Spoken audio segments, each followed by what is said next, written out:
Gestión de memoria. La parte del sistema operativo que administra la memoria se llama administrador de memoria y su labor consiste en llevar un registro de las partes de memoria que se estén utilizando y aquellas que no, con el fin de asignar espacio de memoria a los procesos cuando estos la necesiten y liberarla cuando terminen. Recordemos que un programa debe cargarse en memoria desde disco y colocarse dentro de un proceso para que se ejecute. Jerarquía de memoria. El tiempo de acceso es el tiempo necesario para realizar una operación de lectura-escritura, es decir, el tiempo que transcurre desde el instante en que se pone la dirección en el bus de direcciones hasta que el dato ha sido almacenado o puesto a disposición de la CPU. Interesa que el acceso sea lo más rápido posible, pero además interesa tener la mayor capacidad sin incurrir en un costo excesivo. Por tanto, se usan las memorias más rápidas y caras para donde los accesos son más frecuentes. Surge así lo que se llama jerarquía de la memoria y que se establece en base a los tiempos de acceso y capacidad disponible. En primer lugar tenemos los registros del microprocesador, luego la memoria caché, luego la memoria principal. Después vienen las unidades de disco y finalmente las unidades de cinta u ópticas. Procesamiento de un programa de usuario. El compilador traduce direcciones de memoria simbólicas a direcciones binarias. Si las direcciones binarias son absolutas, el programa solo puede ejecutar en una zona fija de la memoria, es decir, que no es reubicable. Por ejemplo, los programas con formato .com de MS-DOS. Nos interesa que el compilador no genere direcciones definitivas, sino direcciones provisionales, que sean reubicables. Cuando se sepa dónde va a residir el código y los datos, se convertirán a direcciones absolutas. Pero ¿en qué momento o etapa se realiza esta reubicación? La reubicación estática se realiza en el momento de la carga y la reubicación dinámica se realiza en el momento de ejecución. Reubicación dinámica. Como sabemos, las direcciones de memoria pueden ser física o lógica. La dirección física es la que llega al chip de memoria y la dirección lógica o virtual es la generada por la CPU. El dispositivo que traduce direcciones virtuales a físicas se llama unidad de manejo de memoria. El espacio de direcciones lógicas y el espacio de direcciones físicas no tienen por qué coincidir. Un registro base y un registro límite definen un espacio lógico de direcciones. Como lo vemos en la gráfica, el registro base se define en 30.004 y el límite en 12.090.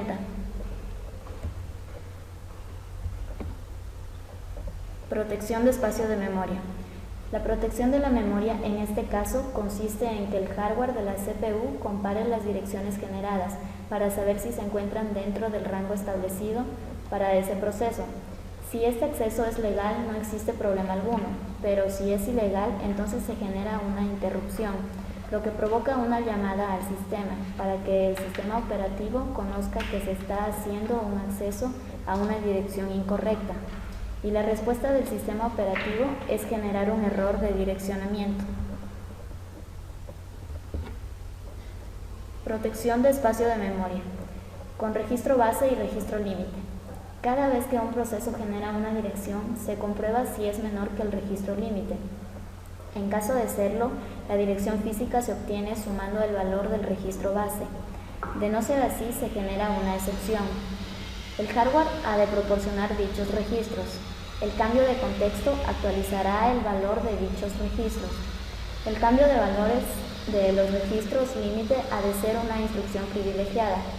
Este esquema proporciona además también la manera de una relocalización dinámica. Reasignación de direcciones. Una vez inicializado el sistema, el contenido del registro frontera indicará el punto a partir del cual puede cargarse el programa de usuario. Para ello será necesario reasignar las direcciones del programa en función de la frontera. Existen dos formas de hacerlo, una estática y otra dinámica. Como ya habíamos mencionado, la asignación estática se realiza durante la compilación o bien durante la carga del programa en memoria. De esta manera, si hay variación del tamaño del sistema operativo, exigirá una nueva compilación o carga del programa. Además, la asignación dinámica es la alternativa a la estática. Permite asignar direcciones reales durante la ejecución. Un dispositivo hardware especial interceptará cada dirección lógica generada por el programa y le sumará el contenido del registro frontera. El contenido será la dirección real correspondiente.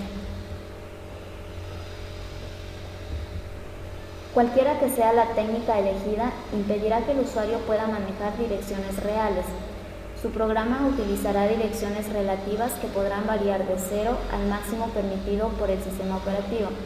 Este será el espacio físico de direcciones. Después, el sistema, con la ayuda del hardware, establecerá la correspondencia adecuada con el espacio lógico de direcciones, espacio que estará limitado por la dirección frontera y el tamaño de memoria real. La carga dinámica. Como sabemos, para que un proceso se ejecute, debe cargarse tanto código y datos en memoria física.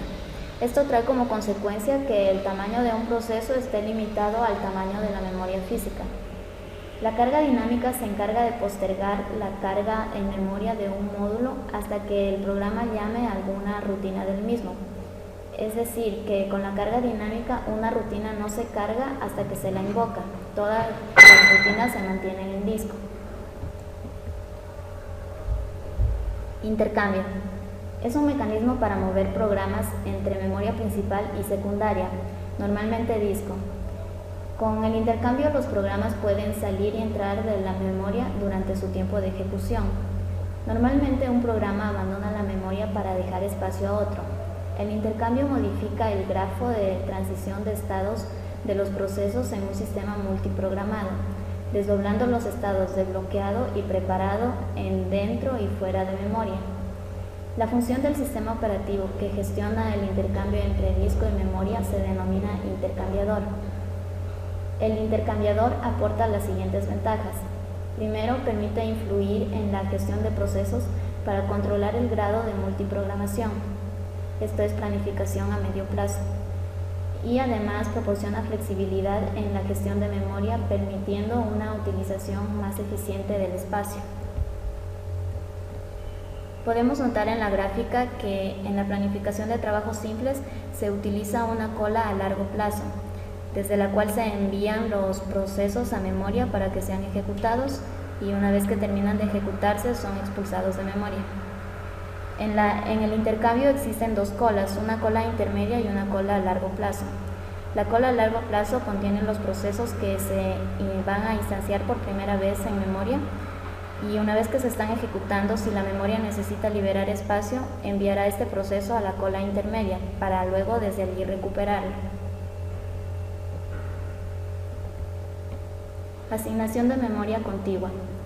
En un modelo de memoria con asignación contigua, todo el espacio lógico de un proceso, tanto código, datos y pila, ha de estar ubicado de forma contigua en memoria principal, es decir, en direcciones físicas consecutivas. Cuando un proceso finaliza, libera la memoria ocupada. Un ejemplo de este tipo de asignación es el utilizado en los sistemas de monoprogramación. Particionamiento fijo o estático. En cada partición se ubica un único programa. Las particiones pueden ser iguales o de diferentes tamaños.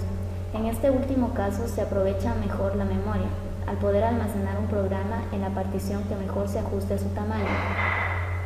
Este particionamiento trae como consecuencias que el número de programas esté limitado y además produce fragmentación interna en cada partición, que es el trozo de la partición desocupada. Podemos notar en la gráfica la fragmentación interna que se produce debido a que los procesos que se almacenan en cada partición son más pequeños. El espacio restante en cada partición corresponde a la fragmentación interna.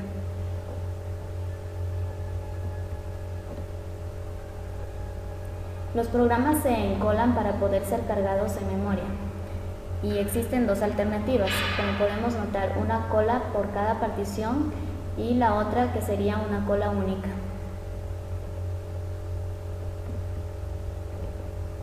El particionamiento variable. Cuando llega un proceso se le asigna una partición lo suficientemente grande donde quepa el proceso. Tenemos en la gráfica La memoria libre para recibir procesos, una vez que llega el primer proceso, ocupa todo el espacio necesario. Luego llega el segundo proceso y ocupa el espacio suficiente en memoria, es decir, no existe ningún tipo de particionamiento fijo.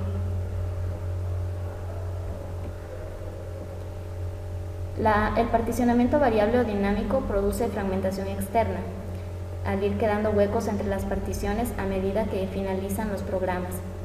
En estos huecos solo se pueden ubicar programas de menor tamaño que el hueco, que cuando acaben dejarían un hueco aún menor y así sucesivamente. Esto se llama degradación de memoria. En el particionamiento variable o dinámico surge la necesidad de compactar. Esto implica reubicar dinámicamente el programa requiriendo el soporte adecuado para ello. Buscamos un espacio con el tamaño suficiente para el proceso. En este punto entran a funcionar los algoritmos de asignación de memoria. Para la asignación dinámica de almacenamiento, el sistema operativo selecciona el más adecuado en función de las siguientes estrategias, como son el primer ajuste, el mejor ajuste y el peor ajuste. El primer ajuste consiste en asignar el primer espacio disponible al proceso que lo solicita y que su tamaño sea lo suficientemente grande para albergar el proceso. En este caso se recorre la tabla de fragmentos disponibles desde el inicio. El mejor ajuste consiste en asignar el espacio más pequeño que tenga el tamaño suficiente para albergar el proceso. En este algoritmo lo que se busca es que el desperdicio de memoria sea mínimo. El peor ajuste consiste en asignar el espacio más grande de manera que la fragmentación interna sea lo suficientemente grande para cargar otro proceso. Tanto el algoritmo del mejor ajuste como el peor ajuste, aquí es necesario recorrer toda la tabla de fragmentos disponibles, a menos que dicha tabla esté ordenada por tamaño. Tanto el primer ajuste como el mejor ajuste son mejores que el algoritmo de peor ajuste en cuanto a la reducción del tiempo y a la utilización del almacenamiento. Y aunque el primer ajuste y el mejor ajuste son similares en cuanto a la utilización del almacenamiento, por lo general el primer ajuste es el más rápido. Por ejemplo, tenemos aquí una lista con las particiones que se ha hecho a la memoria principal y además tenemos una tabla con los siguientes procesos que necesitan ser asignados a memoria. Vamos a considerar que los procesos llegan en el orden en el que se colocan aquí en esta tabla. En el caso del algoritmo de primer ajuste, al llegar el primer proceso, que es de 30, se comienza a recorrer la tabla desde el inicio, como les había dicho. Tenemos la primera partición, que es de 30. Como vemos que el proceso es de 30, puede entrar en esta partición, así que se lo coloca en la primera partición, ya no se sigue recorriendo la tabla. Con el proceso número 2 igual tiene 25 KB de tamaño. La primera partición ya está utilizada, así que seguimos con la segunda partición, que tiene un espacio de 100 KB. Entonces puede entrar perfectamente este proceso de 25. Observemos que aquí va a haber una gran fragmentación interna que es de 75 KB. Esto es lo que no le importa a este algoritmo, ya que se le asigna la primera partición disponible y que pueda soportar a este proceso. Como vemos, aquí lo que va a haber es una rapidez en cuanto a la asignación de la memoria. En cambio, con el algoritmo de mejor ajuste ocurre de otra forma. Aquí se debe de recorrer toda la tabla para asignarlo a la partición. Tomemos el caso mismo del proceso número 1, que es de 30. Se recorre la tabla desde la primera posición. La partición 1 tiene 30. Entonces vamos a considerar primero ya que no hay nada más con qué compararlo. Luego tenemos la partición de 2, que es de 100. 100 es más grande que la partición de 30, así que no se lo toma en cuenta. Seguimos con la partición 1.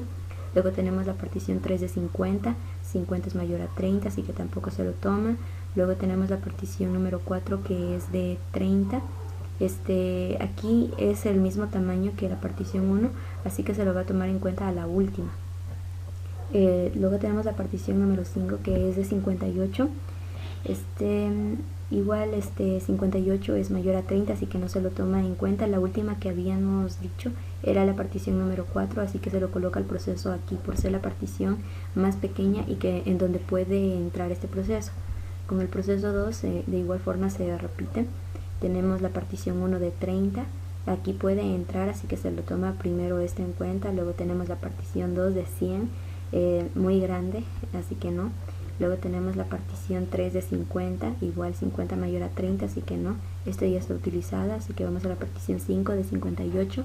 58 es mayor a 30, así que tampoco se lo toma en cuenta. La que es más factible utilizarla, en este caso sería la partición 1 de 30 KB.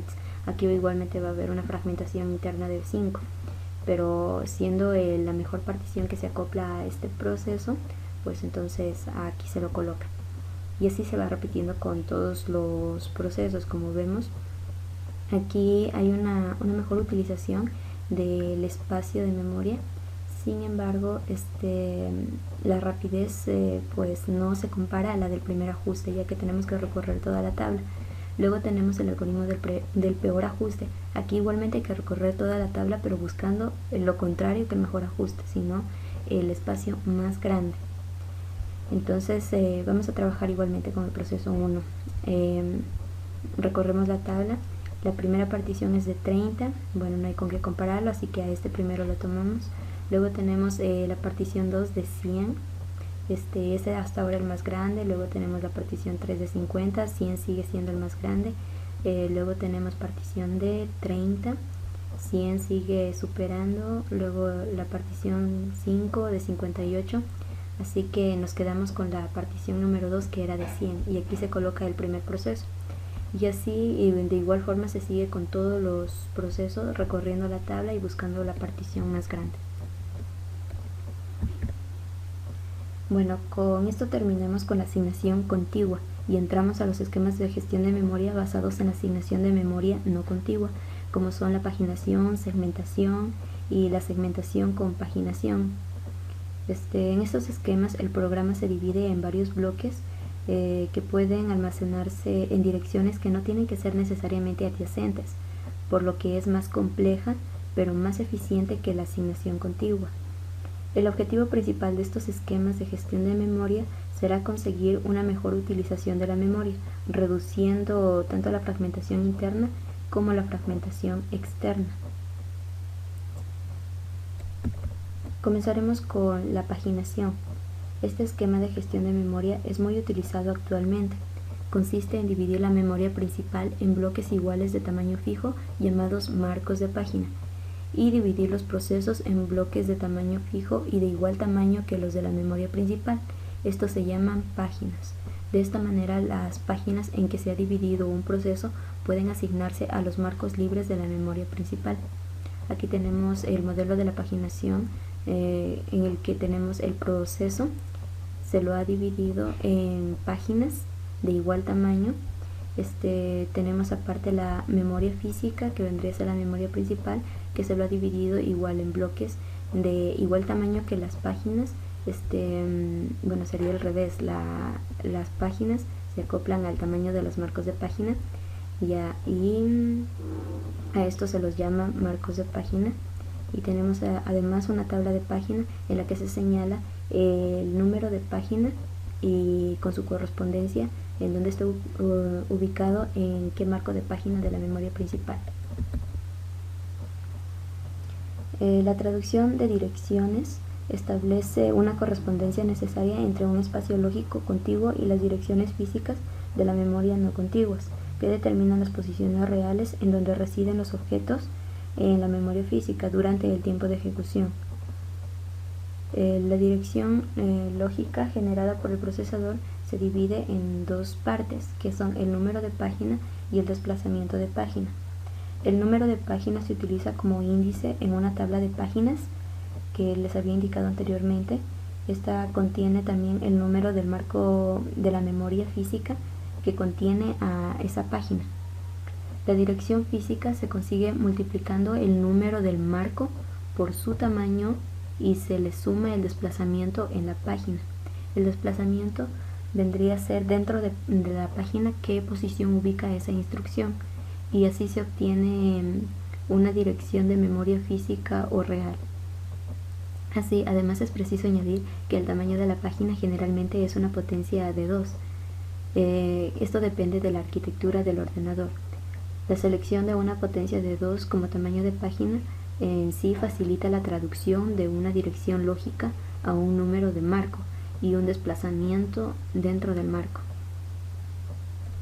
Aquí tenemos un ejercicio en el que vemos la memoria lógica, es decir, el proceso, las páginas en las cuales se ha dividido un tamaño de página de 4 palabras. Tenemos 4 particiones, 4 páginas. Además tenemos la memoria física, es decir, la memoria principal, que se ha dividido en 8 marcos de página que tienen 4 palabras, igualmente como el proceso. Aquí, para obtener la dirección lógica, aplicamos el proceso que habíamos indicado anteriormente. Para eso utilizamos la tabla de páginas. Primero lo que vamos a hacer es hallar la dirección lógica de la instrucción A. Se encuentra en la página 0, así que buscamos la tabla de páginas, la página 0, ¿qué marco de página en dónde está contenido? En el marco 5. Entonces a este 5 lo multiplicamos por el tamaño de la página, que es 4 palabras, 5 por 4, 20, más su desplazamiento, como viene siendo la primera instrucción, entonces no hay desplazamiento, el desplazamiento es 0, así que se estará asignando en la dirección física 20. Y aquí, como vemos, el 20 está la instrucción A. Ahora comprobemos con la C. Este se encuentra en la misma página, así que va a tener el mismo marco de páginas, 5 por 4, 20. Al ser la instrucción tercera, tendríamos un desplazamiento de 0, 1, 2. 5 por 4, 20, más el desplazamiento de 2, tenemos 22. Tiene que estar asignado en la posición 22 en memoria física. Esto es 20, después tenemos 21 y 22. Aquí se encuentra C. Esta es el proceso que se debe de realizar para obtener las direcciones, su localización en la memoria física. Así se sigue repitiendo con cada uno. Recordemos que cada página, aquí ya no nos vayamos a confundir que son 4 y después aquí vendría ese desplazamiento 5. No, es la primera instrucción de cada página. Así que aquí comenzaríamos una vez más con el desplazamiento 0, después 1 y así sucesivamente. Unas cuantas consideraciones para la paginación.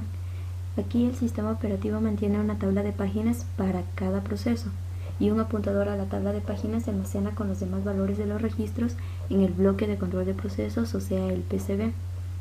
Cada dirección lógica está enlazada a la dirección física mediante el hardware de paginación que lo habíamos demostrado anteriormente.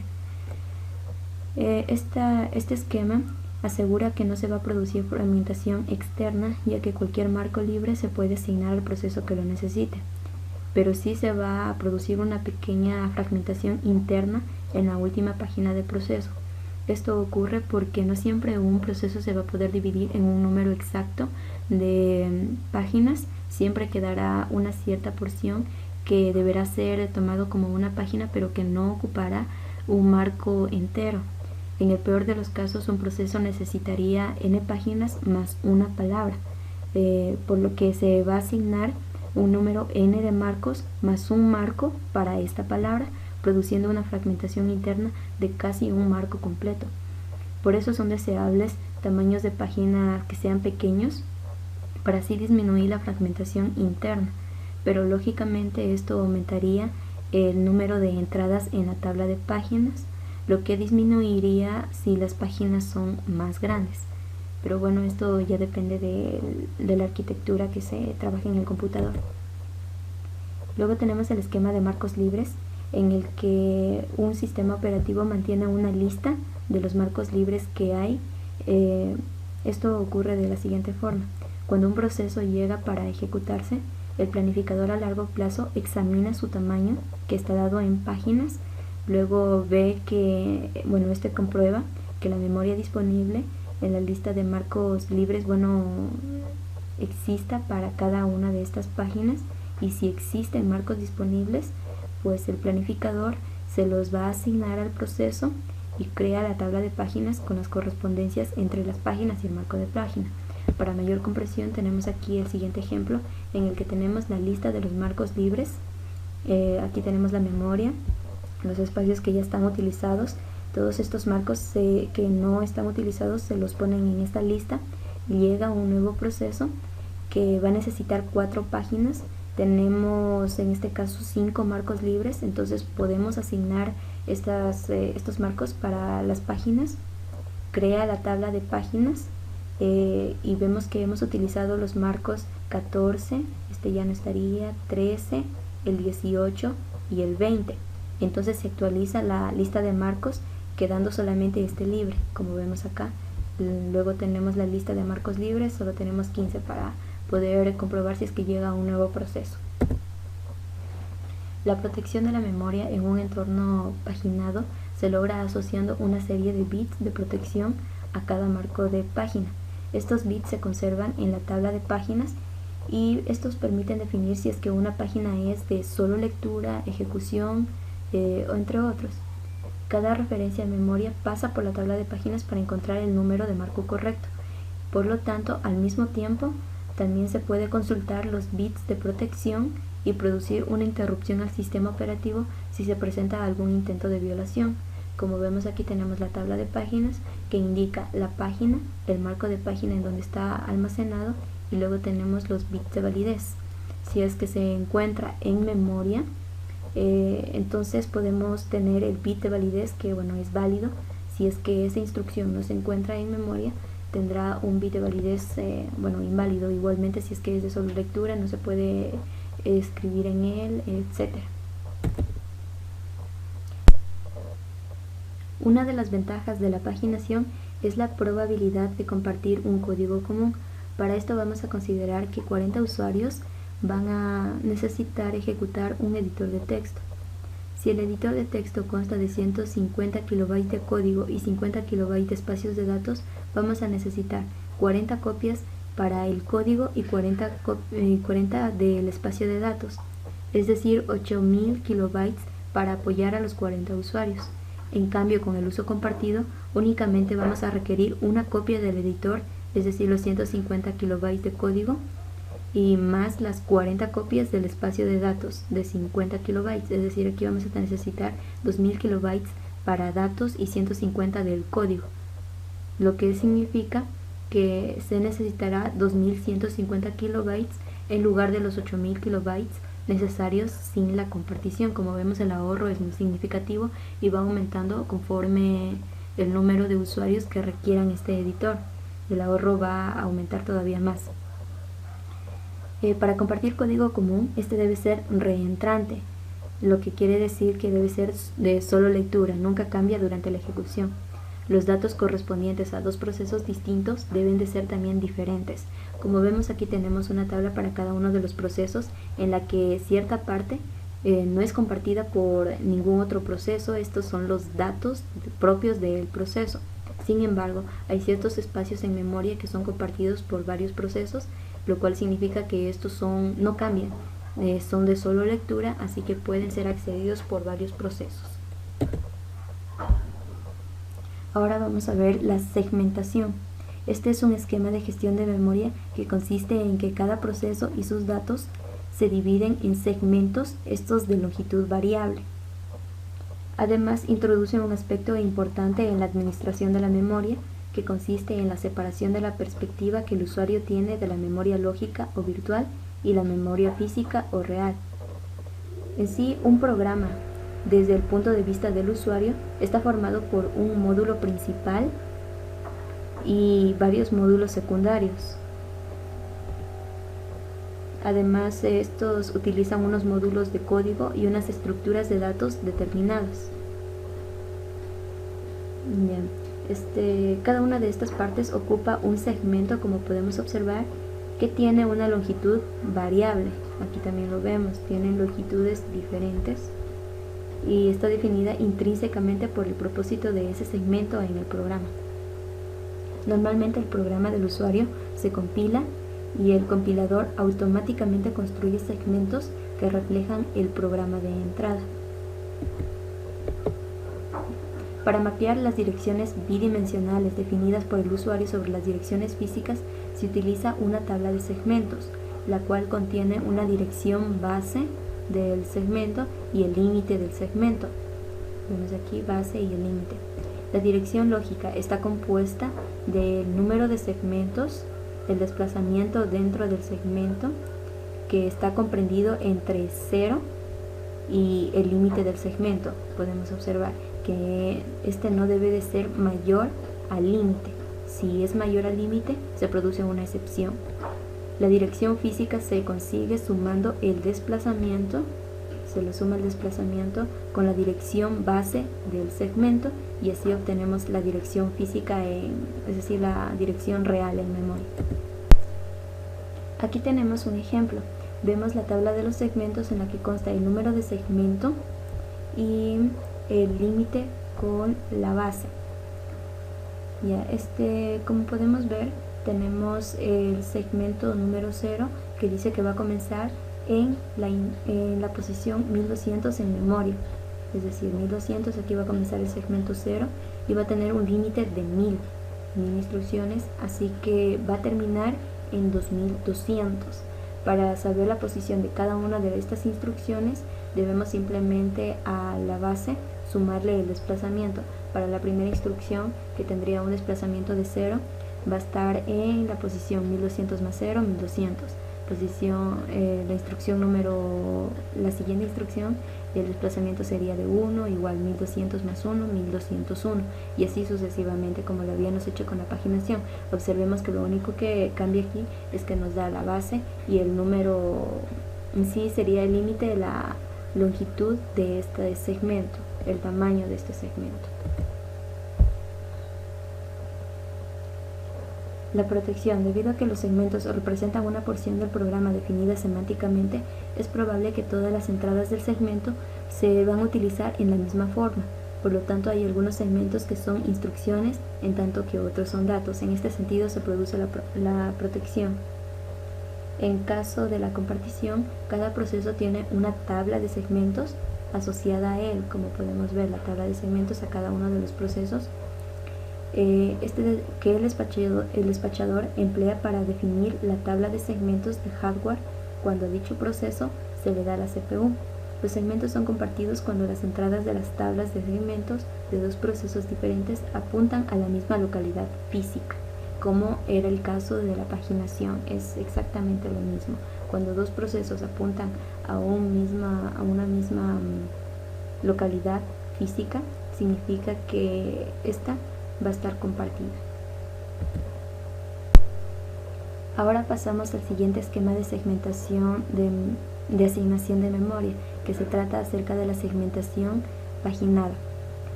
Este aprovecha los conceptos de la división lógica de los programas en segmentos con la granularidad de las páginas. De esta forma, un proceso va a estar repartido en la memoria real en pequeñas unidades llamadas páginas, cuyas ligas son los segmentos. En este caso, el sistema debe de contar con una tabla de procesos, de aquí, en la que cada proceso tiene una tabla de segmentos. Por cada segmento se tiene una dirección a una tabla de páginas, y cada página tiene las direcciones de las páginas que componen a un solo segmento. Bueno, aunque las páginas de un mismo segmento, como vemos aquí, se encuentran contiguas en memoria virtual, no es necesario que debe estarlo de esta manera en la memoria real, puede estar en diferentes localidades. Para la paginación y segmentación pura se puede decir que el direccionamiento es bidimensional, porque se necesitan dos valores para hallar la dirección real. Pero en el caso combinado se puede decir que se tiene una dirección tridimensional, en la que la dirección de almacenamiento virtual va a constar de un número de segmento, un número de página y el desplazamiento. Observemos que la diferencia entre la segmentación paginada y la segmentación pura es que la entrada en la tabla de segmentos no contiene la dirección base del segmento, sino la dirección de la base de una tabla de páginas para ese segmento. El desplazamiento del segmento se fragmenta entonces en un número de página y un desplazamiento de página. El número de página indexa en la tabla de páginas para dar el número de marco. Y finalmente el número de marco